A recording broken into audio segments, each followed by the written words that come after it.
So thank you, Devdutt. That was a very refreshing take on building for Bharat. And like Shelja said, I really don't know what remains, but I will try. So we've heard a lot today in the day about products, about technology, about scaling, about design, and rightly so.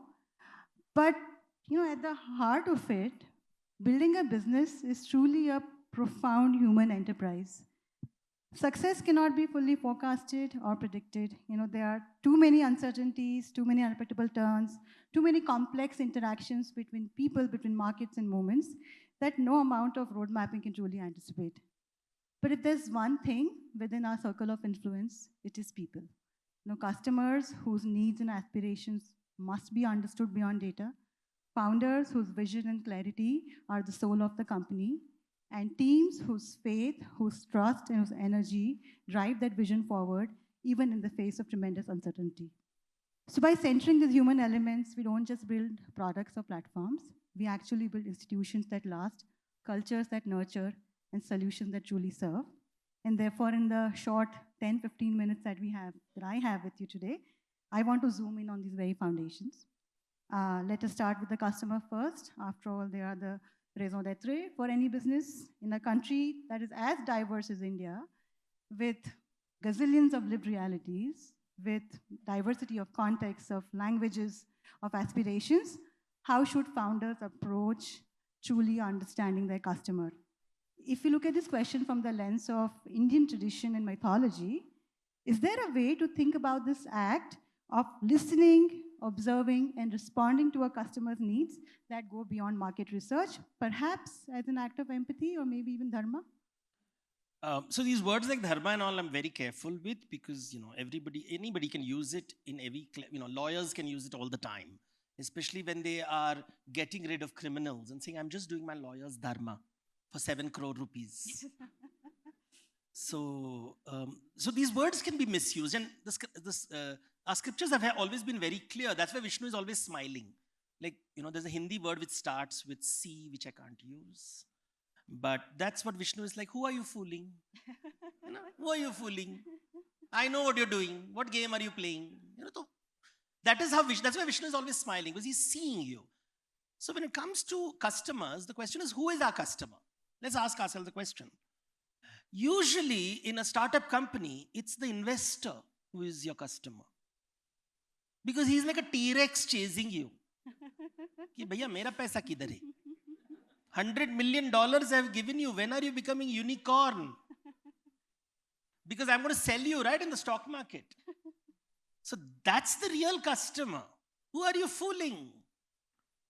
Don't give me this that you're trying to save India. If we don't acknowledge the truth of who the customer is, and the tragedy is, even the people who have billions and billions with them talk the same language.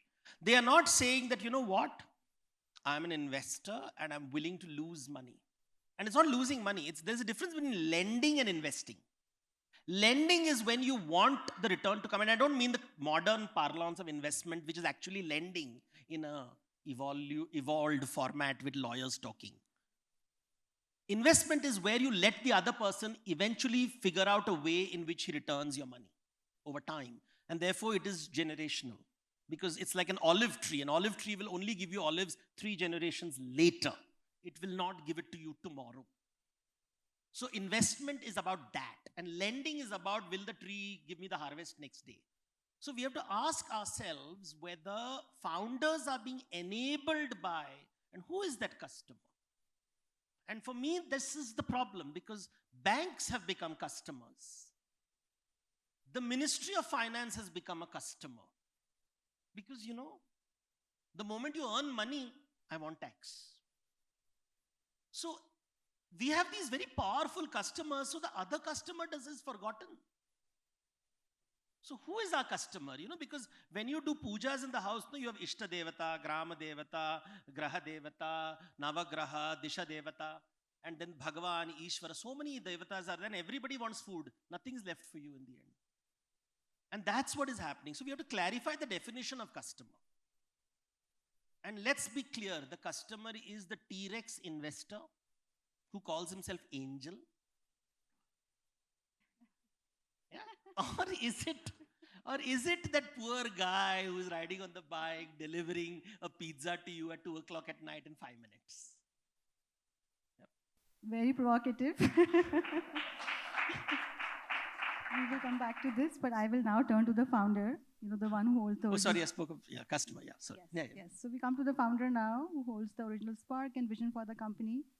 Our mythology is full of valiant heroes who embark upon impossible quests, armed with nothing more than some clarity of purpose, perhaps in a moral compass.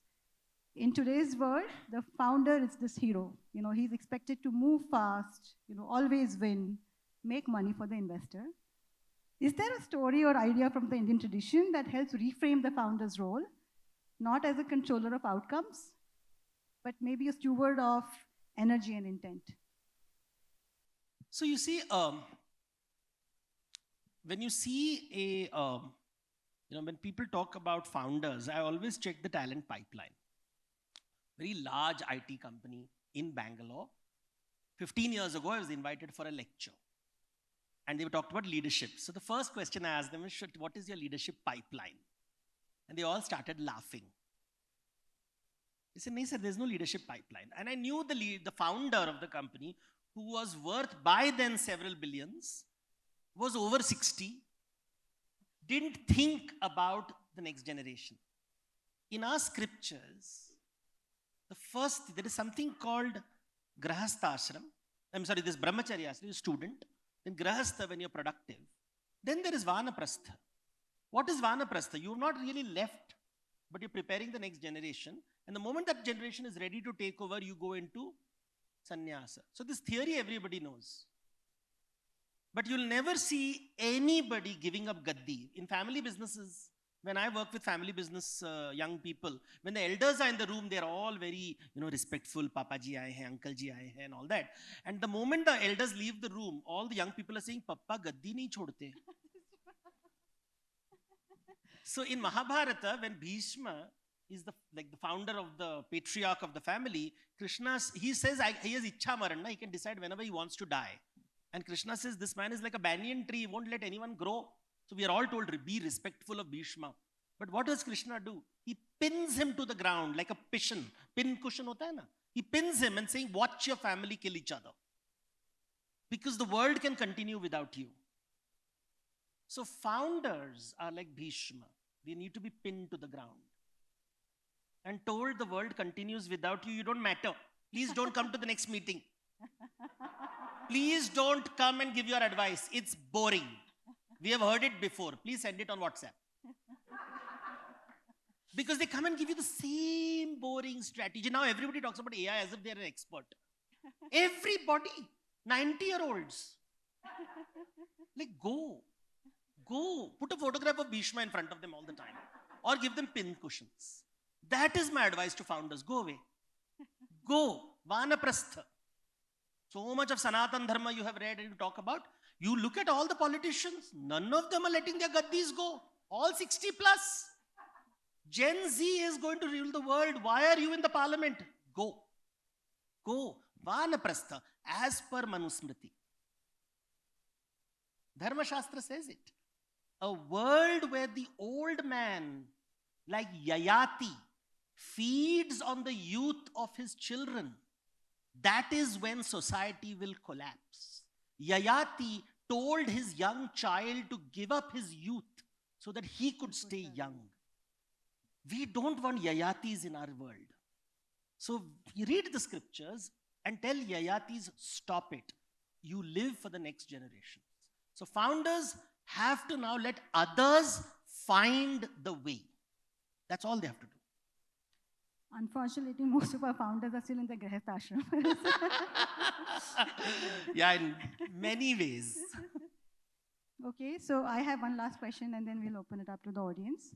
I want to move to teams next. These are people who actually turn the founder's vision into living, breathing organizations. And again, if you go back to our Indian epics, teams are often made up of very different personalities. There are people who are full of fire, others who are full of patience, some with brute strength and some with infinite wisdom. What can we learn from these stories about building teams that are resilient, that are diverse and trusting, even when there are tensions? So this is a team building is I always tell people it's like having Navagraha. So you have these Navagrahas, right? And every Graha has a different personality.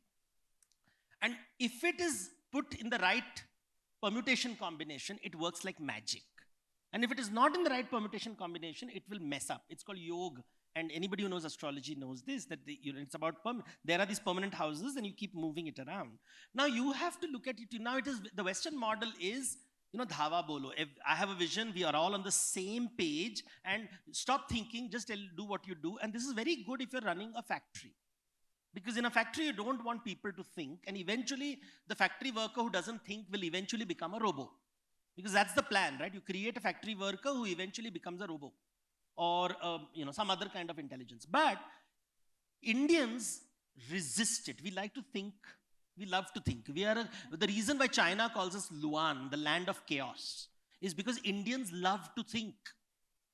And we talk back. And if we are silent, it just means that I have an opinion which I'm not going to tell you. It doesn't mean I'm agreeing. A good leader figures out in his team how to create the balance. It's like a thali, where you create, look at a thali, different kinds of food are there, and khatta hoga to meetha bhi chahiye, meetha hoga to ye bhi chahiye. So every team leader has to think like a thali and decide what he wants to ultimately create in his dish. And I think that's the trick of good teamwork. Look at your teams, figure out how to work with them, and then sort of you'll get the right, observe them carefully rather than trying to be a boss. Let me explain this with a story, because I've not told a story till now. Yes. So let me tell a story. Yes. It's easier way. So, there is a story of Hanumanji. Hanumanji is very, very strong, right? And he's very powerful. And then suddenly, when the famous Ram Setu is being constructed, there are these Nala and Neela. Nala and Neela are the ones who are helping build the bridge. And Hanuman would bring this big rock and give it to Nala. And what Nala would do is, normally in India, we receive it with the right hand, right? It's considered good manners and people will touch like this. You'll see, I don't know, in Vietnam, Southeast Asia also they do this. They'll touch the right arm and the left arm will touch like this, because you complete the circle and you receive it. But what Nala would do, he would use his left hand. He would only use his left hand to receive things. And Hanuman got very upset because, he's Hanuman, he's the boss. How can you show me, kaisa mere ko respect nahi karta hai? Mere ko left hand dikha raha hai. And that is when Jambavan comes to him and says, please understand his job profile. He's a mason. And a mason has to be productive. And in order to be productive, he receives from the left hand and places from the right hand. That's how he's going to build the bridge fast. So focus on the task. See what he's supposed to do rather than thinking that you are so important and he is insulting you. Sometimes look at your team and understand they exist not to make your ego happy, but to get the task done.